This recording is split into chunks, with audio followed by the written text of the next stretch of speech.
Hello, hello. You made it to part 3. Congratulations.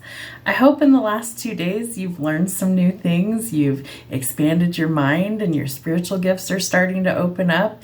Maybe you realized you have some new skills that you didn't know you had. Maybe you've seen some things in your past lives and now maybe you're a little bit curious about what the future holds.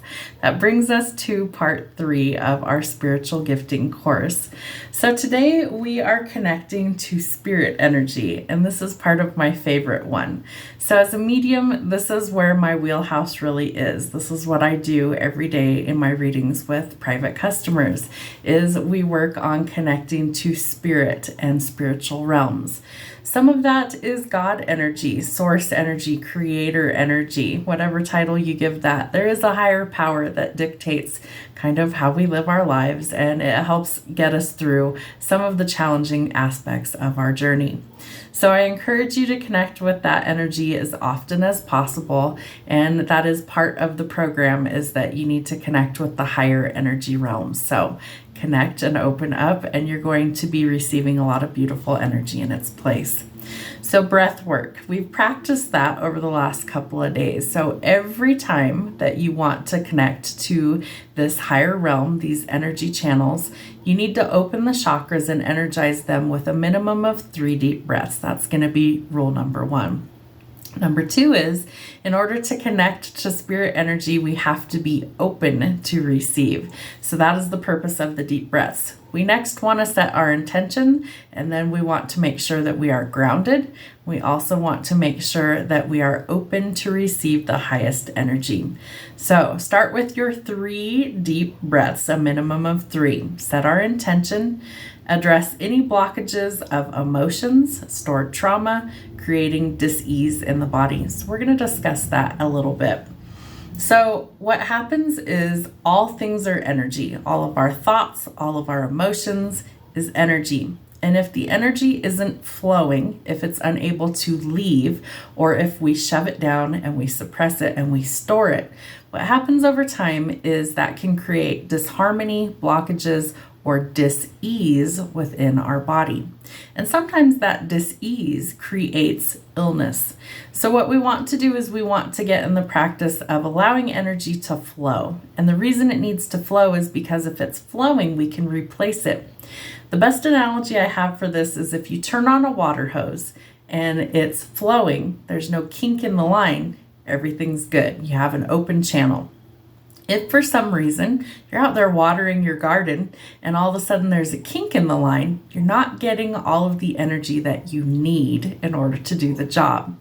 So this is where the deep breath and the mindful meditation comes in. It's also where journaling can help, and it's also going to help you to clear some stuck emotions that may need to come to the surface in order to be released, in order to be able to heal something that is stuck within you or potentially others. I would say that this is usually more focused inward on ourselves. In order for us to be a healer in an incapacity, we need to also be healed. So are you, or are there some blockages? Are there some kinks in your hose that maybe we need to address down the line? These are some exercises that we're going to work through today, and this is our primary focus, is clearing any sort of blockages through our chakras. Remember, they're from the root to the crown. There could be some implications of things that are not flowing. So we're going to do a body scan in order to actually see if there's something that's stuck there. You remember how to do that? We did that about 2 days ago. And if you forget, go back and watch that video one more time. So start with doing mindful meditation on a regular basis. Scan often and see if there's any sort of blockages. Some things from your past life might resurface during these meditations, that there is a blockage someplace. Maybe it's in your solar plexus. Maybe things are blocked there and you have stomach difficulties and there's something not quite right. You can do guided meditations for that solar plexus. Specifically, you could do frequency sound healings. Those are great ones on YouTube you can find, and you can open those things up. One of my favorite techniques for doing this is really simple. You're going to ground and meditate. You're going to open the chakras with your 3 deep breaths. You're going to lie in a comfortable position. You're going to start at the root chakra. And just like we did in day 1 of our exercises, you're going to imagine a spinning wheel of light. So we start at the bottom, which is red, and we go all the way up to purple. Okay. And if it's not spinning, there's something in that energy that is clouded or stuck. So what we want to do if we see that it's stuck and it's not spinning fast and the color's not super bright is we almost want to use our breath in order to blow away all of the dirt and the grime until we start to see it start to spin very fast, a little fast wheel spinning as fast as it can, and the color getting brighter and brighter until there's nothing dark or clouded about it. And you want to go step by step with each one of the 7 all the way up until you get to the crown. You might have to do that several times over to clear some blockages. It might cause you to have some sort of feelings about it. You might cry. You might feel anger raging to the surface. All of these things can be released in a positive way. Allow the feelings to come to the surface. Feel those emotions. Honor them. Do not suppress them, and then release them with love. And that's going to be your key to unlocking some more spiritual gifts. So whatever is stuck in there, we want to rid it as quick as possible out of our chakras so that it is always flowing. We want to make sure that we don't suppress our feelings any longer, that we feel them, we honor them, and we release them with love. And that's always going to be how we release things, is with love from our heart space, because we are being filled from divine love, and that is what creates the center. That is what creates the peace within us, so that we're able to meaningfully express ourselves with love to others. So we are going to allow any sort of pain or blockages to come to the surface, to feel it, to honor it, and to release it with love. It is a crucial step in becoming a healer. You must release the pain to exchange it for love and healing. Give yourself permission to heal and to feel the emotions. Awareness. Let yourself go. Meditate and release all of the blockages. Remember, we don't want to create any disharmony within us. In order to heal others, we must first heal ourselves. So another point that I'd like to touch on is about fasting. You hear a lot about fasting in religious sectors or spiritual communities, and it is an important aspect or tool that you can use. I'm not one that I would suggest that you go on really, really long fasts. Medically, I would say that that's kind of not the greatest for your body. Spiritually speaking, it can be helpful to an extent, but it can also create damage or cause further problems. So please, before doing any sort of spiritual fast, please check with your doctor and see what is best for you. Again, I am not a doctor and I cannot give you medical advice, but this is what I would suggest is the safest way.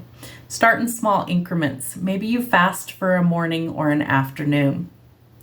Maybe you spend time in meditation or prayer for that time. Maybe you're journaling, maybe you're meditating, but make it mindful.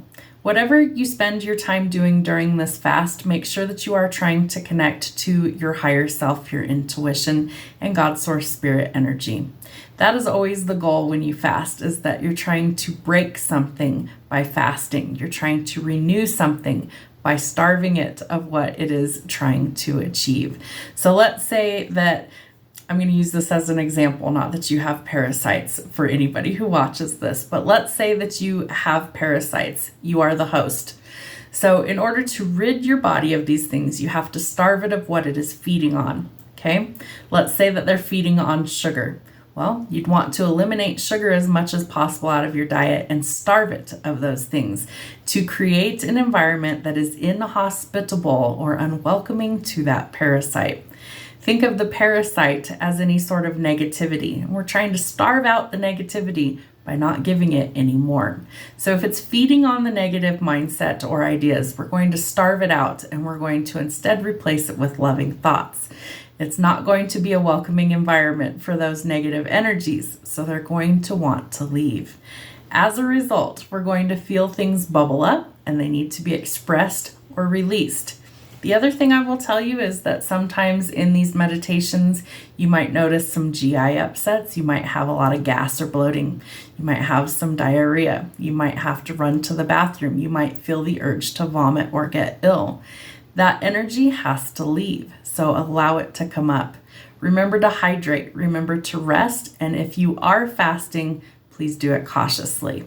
Fasting can be a very useful tool. In the beginning of my journey, I did fast, usually from about breakfast until I would say early afternoon. I would still drink water or tea so as not to get dehydrated, but I would try and use that time to be productive in my spiritual work, whether that was journaling, meditation, prayer, or connecting with source energy. I would also fast before I did readings for people to kind of help shed any sort of negative energy that I was carrying, so I didn't bring that into a reading. So it can be a useful tool. So in order to start your fast, you want to make sure that you have a reason for it. Don't just do it just to do it. I feel like you need to actually have a reason behind it. So what is your reason? That's your intention. It can be a useful tool to gain connection. If you are unable to do so for medical reasons, that is not a problem. So don't feel like if you're, unable to do that, you have to eat, you have to do this. That is totally okay. There's other ways that you can achieve this connection. You could eat lighter for a few hours. So small meals, be mindful. Maybe instead of eating processed foods or heavy foods, you eat something that is natural, like fruit, or something that is a single ingredient instead of anything else. Those will also help your vibration, your frequency, your energy, your chi, in order to be elevated. So be conscious of what you put in your body. You can abstain from things like alcohol, and I would highly suggest that if you do still consume alcohol or drugs of any kind, that you do so in very limited quantities when you start to open these channels for a few reasons. One of those being that alcohol lowers your vibrational frequency. It can also be a doorway for negative entities to come in and cause problems with your thinking. So burpee energy comes up when there's confirmation. So I would say use caution. I almost never drink anymore. If I do, it might be a sip or two for a celebration, but rarely, if ever at all anymore, for that reason. Some of us struggled with alcohol and drugs when we were younger, and we're hoping to break those cycles. So it is best if your vessel is pure of those things. If for some reason you feel like that is a challenge, that might be another obstacle that you want to meditate on, pray about, journal about, and try and see if there's something that is lingering there that needs to be cleared. Eat a salad instead of a hamburger and meditate to raise your vibe. So remember, mindful meditation. It means that we're thinking about the reason why we're doing this. Meditate, pray, ground, deep breaths, all of that is going to be regular exercises for you to connect. If you're able to fast even a few hours with the intention to grow closer to God's source energy, it will help the connection. So remember, it's always about mindful connection. We want to make sure that we are connecting. I feel like if you're able to fast, that's something that can be highly beneficial for you. So use that to your advantage. Again, if you're unable to do so for medical reasons, you feel like it's too restrictive, then change something in what you're eating that day. Use high vibrational foods. Even if you eat the color of the rainbow, and that sounds kind of crazy, but all of those colors coincide with a different chakra. So maybe you eat red things like berries or pomegranates for your root chakra. Maybe you're eating a banana for your solar plexus, or maybe you're eating blueberries for something to do with the upper three chakras. I feel like it could all be beneficial to you, but mindful intention is the key to this part. Are you ready for your homework for today? So day 3's homework is going to be a bit of a doozy, so I hope you're ready for this.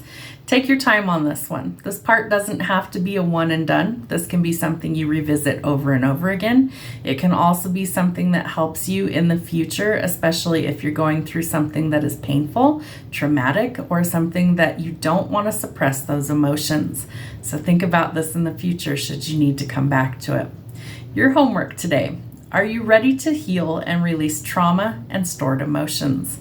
It can be painful, but it is worth it to free yourself of these negative energies that could be lingering in the future. So by clearing the stuck energy or the chi, we are healing. By healing us, we can then help others heal.